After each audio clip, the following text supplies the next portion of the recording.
Domingo, no quisiera, en horas de la tarde del día de ayer, cuando el programa estaba al cierre, señalamos, no creo que ni siquiera llegamos a señalar, porque fue casi al cierre, el fallecimiento de Mikhail Gorbachev a los 91 años en Moscú.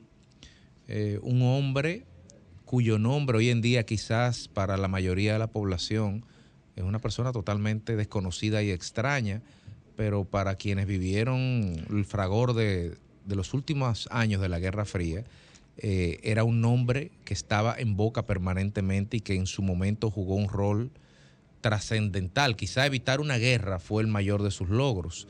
Pero el día de ayer sorprendió a Rusia con la muerte de este político que tuvo el destino de recoger el cadáver de la Unión Soviética casi moribundo y darle sepultura, incluyendo quedando él dentro del ataúd de la propia Unión Soviética.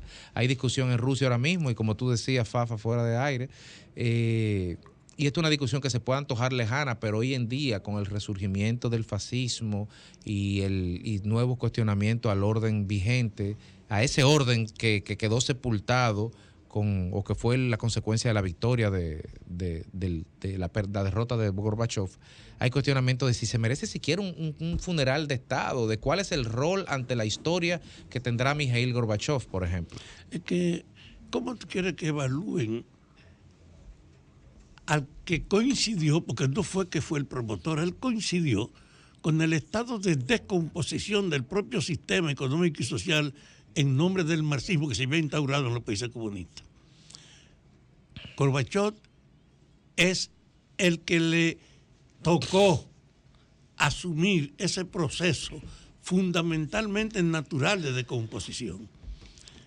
Y esa idea de hacer un Estado basado en el monopolio total de las actividades económicas, era universalización y borrar todas las diferencias entre la gente al imponerle homogeneidad a través de nadie vinculado a la propiedad. Todo a ser un agente de servicio. La fuerza de trabajo no puede acumularse para terminar en propiedad. Esa idea íntegra del marxismo se agotó en la experiencia que le ejecutaba. Tuvo en la Unión Soviética una acumulación de las consecuencias de esa exclusión por un detalle. Si todos somos iguales en la sociedad, si tú no tienes una precedencia donde tu dedicación pueda darte una acumulación para tú subir, si tú ves que realmente lo que viene y lo que importa es la medida pública y la organización pública, lo más natural es que en la masa se dé una actitud de seducción hacia lo que le favorece. Y lo que favorece es no meterse mucho, como quiera estamos jodidos. El marxismo tiene pendiente una evaluación de su esencia a propósito de la Unión Soviética, de que el planteamiento fundamental de la uniformidad social en la economía y en la propiedad no puede defenderse. Y en ese sentido, Gorbachev, que coincide con ese agotamiento del propio sistema y de la gente. Él no fue promotor de eso, él fue una víctima de esa situación. Y yo creo que por eso a él es más fácil asociarlo a esa crítica negativa que redujo todo el poder real de la Unión Soviética y del marxismo. Yo creo que su muerte es propicia para que uno pueda ver críticamente el sistema en el que él trabajó. Y una muestra es de que está abriéndose un proceso también natural de rectificación.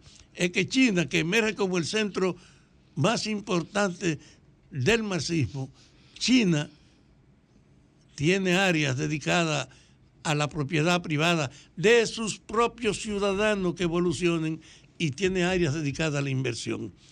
En los hechos hay una crítica real que explica por qué la Unión Soviética no pudo mantenerse y se descompuso. Ahora mismo está dándose un agotamiento en el sistema capitalista mundial, porque ahora no hay guerra fría, no hay pretexto para tú inventarte una vaina. Ahora tú te das cuenta que en el predominio del mercado como única fuente de servicio para tú valorar el resultado de tu esfuerzo, el hecho de tener un solo mercado ha impuesto una valoración que dejó de lado el interés político y la justificación ideológica de que tú puedes detener cualquier protesta para evitar que los comunistas no se apropien de ella, que fue lo que le dio a Estados Unidos durante más de 50 años la justificación para meterse en más de 50 países. Uh-huh. Ahora hay un problema de camino a la transparencia, porque además de esa liquidación de ese modelo, está el problema de la masiva influencia de los medios de comunicación que permiten que tú sepas en tiempo real lo que pasa en cualquier parte y que tenga una base la población para comunicarse, elaborar sus posiciones y no depender de la orientación de un funcionario ni de una entidad partidaria. Ahora la gente tiene una posibilidad de salir a su propio juicio. En ese cambio brutal que hay ahora, el recuerdo de Gorbachov debiera volvernos nosotros a cuando la crisis comenzó en el lado rojo a hacerse efectiva, como se está haciendo ahora esa crisis efectiva en el lado azul de los capitalistas. Porque así como Gorbachov fue el hombre del cambio, Estados Unidos está viviendo ahora un proceso también de agotamiento en todo el ejercicio de su práctica. Y este presidente, ustedes lo van a ver a Biden tratado después como Gorbachov, como si él fuera responsable de lo que está pasando, pero lo va a pagar. Entonces yo creo que Gorbachov fue una víctima, pero él no fue un promotor. Bueno, pero creo que independientemente de la discusión que hay, si juzgarlo como héroe, si juzgarlo como villano, nosotros podemos medir resultados del producto de esas políticas de reforma que él y un grupo determinado dentro del Partido Comunista de la Unión Soviética impulsaba en ese entonces. Y yo creo que uno de los resultados de esas políticas de apertura, porque era una política de apertura, de transparentización realmente, y de horizontalización de las políticas soviéticas, todo ello hoy en día se manifiesta independientemente de la presencia o no de Gorbachov o de la Unión Soviética, pero es una consecuencia de aquello. Hubo un proceso de distensión en el mundo, un proceso de distensión militar.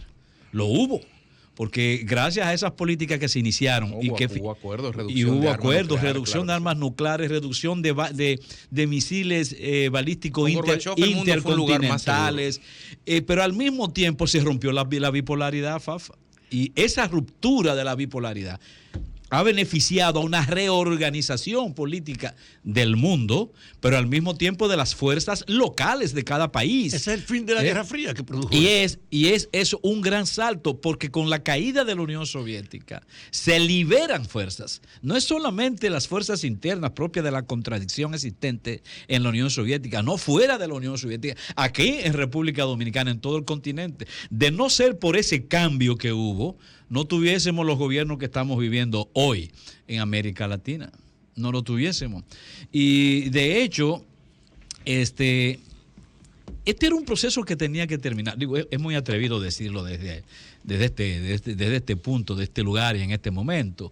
Pero la Unión Soviética no fue el producto de un proceso de construcción gradual de esos pueblos y de esas sociedades. Fue un producto de un estado de guerra mundial. Una imposición de guerra. Por esa razón, quizá hoy en día es lógico pensar que ese proyecto no tuvo gran futuro. Sin embargo, las ideas de vivir en sociedades ordenadas bajo criterios de igualdad social, de igualdad de oportunidades, sigue siendo una consigna humana apetecida en el mundo entero. Amado.